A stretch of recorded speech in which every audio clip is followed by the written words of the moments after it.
Buko talaga. Pero masarap ba yung buko na yan? Oo, sabi ko sa iyo, lalo sa lalaki. Oo. Pangpagana.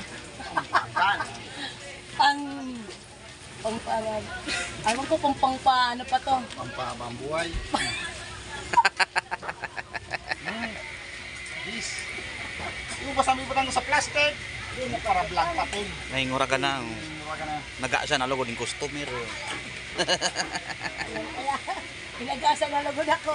Pinag-asa na lugod ako. Mo ngayang kaisip mo pangpagana. Oo. Yan. Ayan, shout out yan sa binabayaan. Binabayaan ng ano, Ng buko. ng buko. Puro na lang sa dayuhan.